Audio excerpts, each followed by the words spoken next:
যিটো প্ৰতিনিধি সভা হৈছিলে আমি ঠিকেই আছিল মাজতে এটা প্ৰতিকূল যিটো ধুমুহা বতাহ আহিলে তাৰ কাৰণে আমাৰ অলপ পৰিৱেশটো নষ্ট হৈছে আৰু যথেষ্ট আমাৰ ক্ষয়ক্ষতি হৈছে পেণ্ডেলো প্ৰায় ভাঙাৰ নিচিনাই হৈছে তথাপিও আমি আজি আমাৰ বড়ো সাহিত্য সভাৰ যিটো নেকি পতাকা যিটো পবিত্ৰ পতাকা আমি উত্তোলন কৰিলোঁ আৰু আমি আশাবাদী যে আমাৰ ৰাইজে তামোলপুৰবাসীয়ে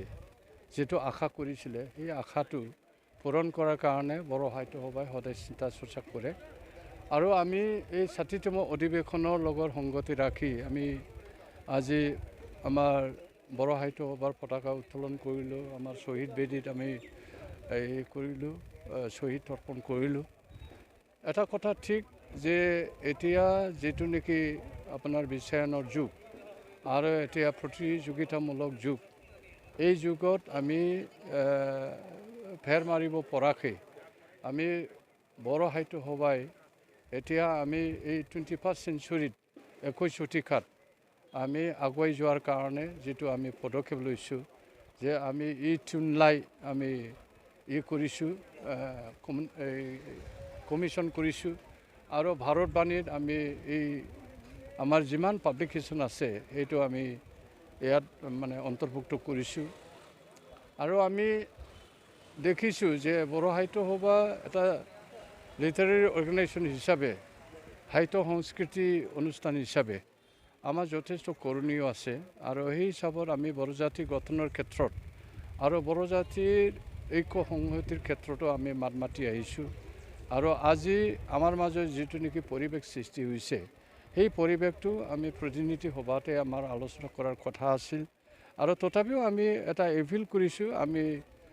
আহ্বান জনাইছোঁ যে আমাৰ মাজত যেটো খিৱলি আমাৰ মাজত যেটো ডিসইউনিটি হেতু যাতে নহয় আৰু ভাষা সংস্কৃতি বিকাশৰ ক্ষেত্ৰত বড়ো ভাষী হিচাপে আমি ঐক্যবদ্ধভাৱে আমি কাম কৰিব লাগিব এইখিনি মই আশাবাদী আৰু আমি বড়ো সাহিত্য সভাই কিছুমান আমি আঁচনি আমাৰ আছে যেনে আমাৰ বহুভাষিক আমাৰ অভিধান তৈয়াৰ কৰাৰ যেটো নেকি আমাৰ প্ৰচেষ্টা হেতু আছে অনুবাদ সাহিত্যৰ কথা আছে আৰু আমি দেখিছোঁ যোৱা 5টা বছৰত যিখিনি আমাৰ পাঠ্যপুথিৰ অভাৱ অভিযোগ হৈছিলে সেইখিনি প্ৰায় অসম চৰকাৰে আমাৰ আহ্বানৰ ক্ৰমে তেখেতসকলে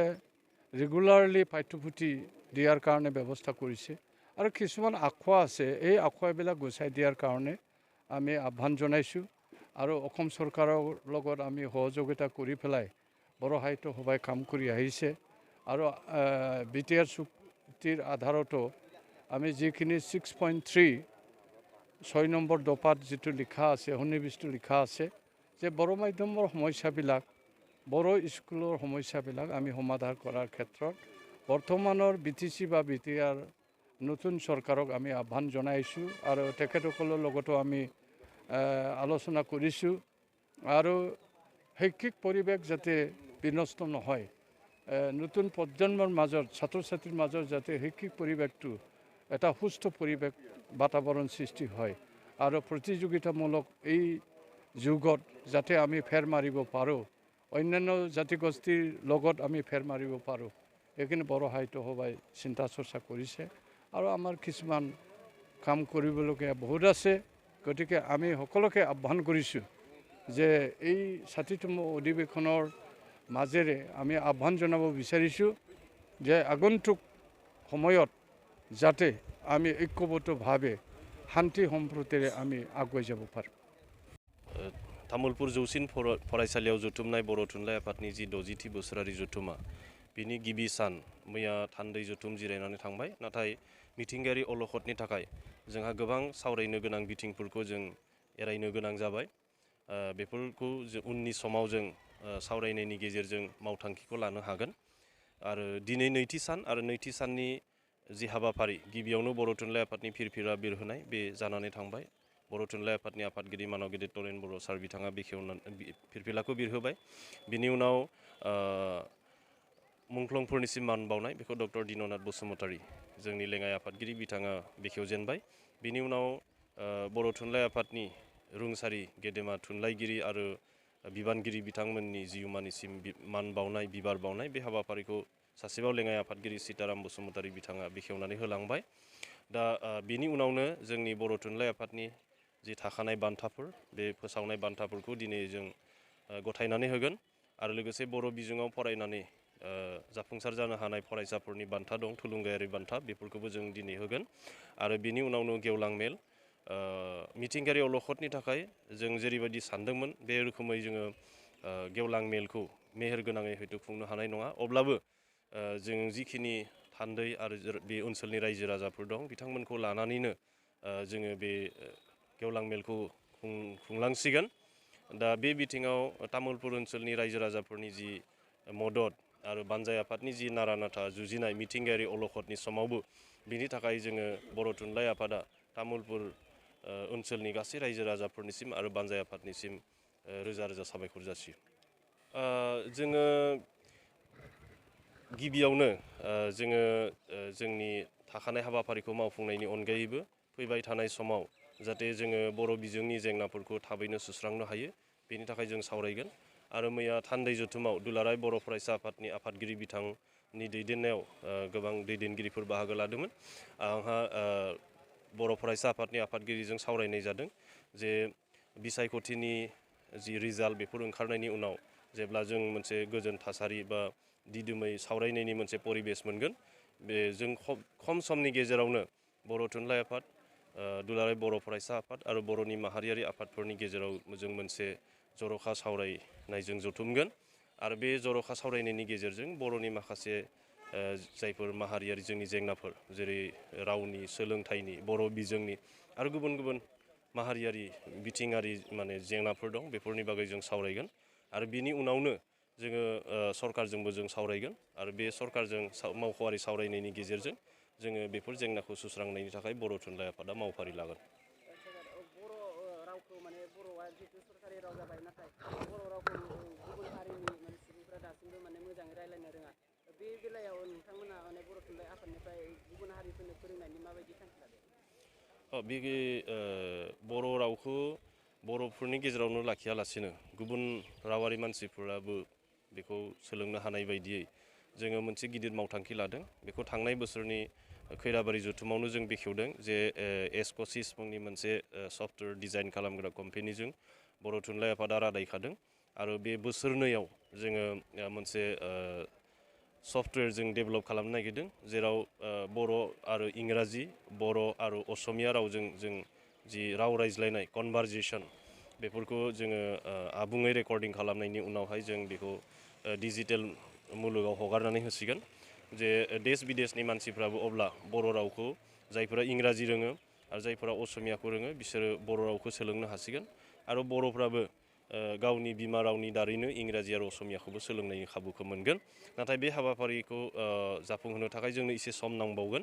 थांनाय बोसोरसे लकडाउननि थाखाय बे खामानिनि प्रिपारेसना थाबथादों। दा फैबाय थानाय बे बोसोरसे एबा बोसोरसे खावसे समनि गेजेरावनो जों बे प्रजेक्टखौ आबुं महर होनो थाखाय बर' थुनलाइ आफादा नाजागोन। आरो बे समावनो जोङो सरकारखौबो खावलायनो नागिरो, जिहेतु आसाम सरकारा बर' रावखौ आसामनि एस'सियेट अफिसियेल लेंगुवेज हिसाबै फोसावबाय। दा फोसावनायाल' थाबथायालासिनो बेखौ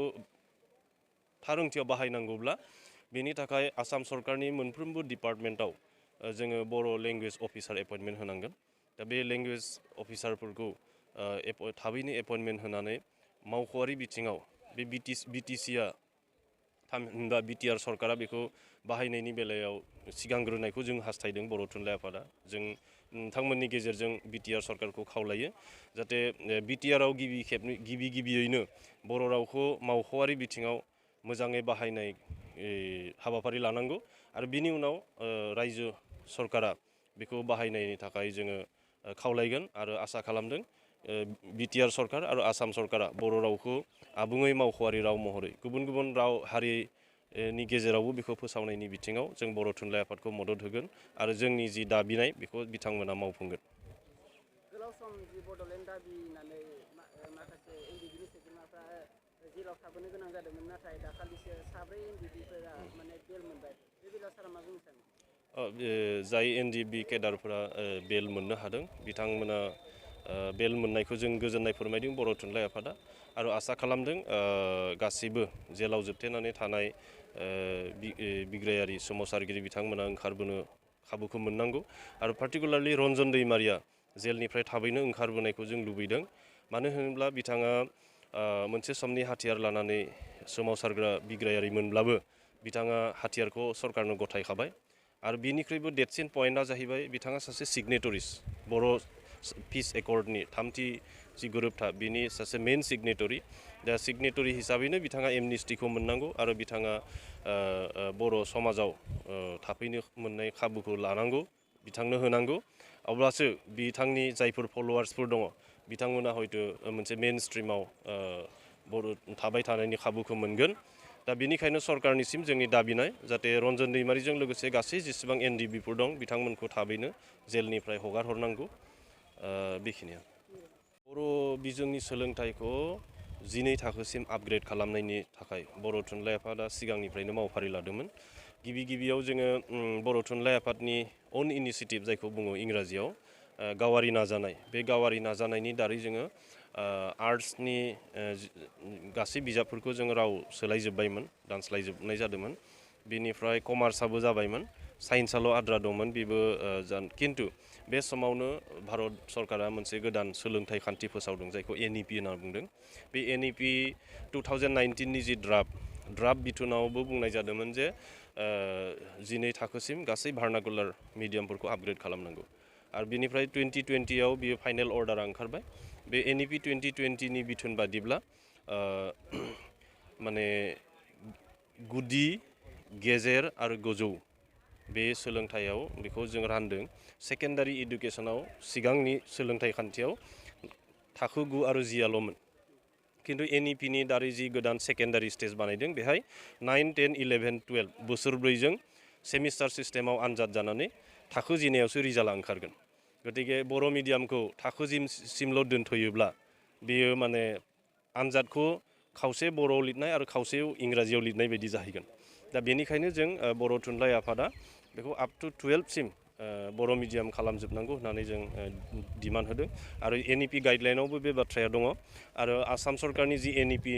कमिटि स्टेट कमिटि बेहाय आंबो सासे सोद्रोमा आरो जोङो बे एनइपि जि स्टेट कमिटि बे स्टेट कमिटिया बर' मिडियामखौ 12 थाखोसिम आपग्रेड खालामनांगौ होननानै आसाम सरकारनिसिम अलरेडि साजेसन हरनाय जादों बेखौ आसाम सरकारा मावफुंनायनि राहा लाब्लानो अट'मेटिकेलि बर' मिडियामा 12 थाखोसिम बे थांगोन आरो गासै साबजेक्टफोरा अबाव सोलायजोबगोन बेनिखायनो राव सोलायनायखौ जों दोनथ'नाय जादों मानो होनोब्ला साबजेक्टनि एमालगेमेसन जागोन साइन्स आर्ट्स कमार्स होनाय आलादा माने स्ट्रिम थानाय नङा बेनिखायनो जेरैहाय सिगाङाव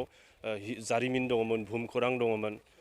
नोगोर आरो रां बिगियान होननाय मोनसे आयदा दंमोन बे मोनथाम साबजेक्टखौ गलायमोन्देर खालामनानै ससियेल साइन्स बानायदों बेबायदिनो हयथ' दानि गोबां साबजेक्टफोरखौनो आर्ट्स कमार्स आरो साइन्स बिदि गलायमोन्देर खालामनानै सोलाय सोल' खालामनाय जागोन मुथथे टटेल सिलेबासा चेन्ज जागोन आरो बे सिलेबासा चेन्ज जानायजोंनो 12 थाखोसिम आपग्रेड खालामनाय जागोन आरो फैबाय थानाय बे बोसोरसेनि गेजेरावनो बे खामानिया जाफुंगोन होननानै जों मिजिंथिदों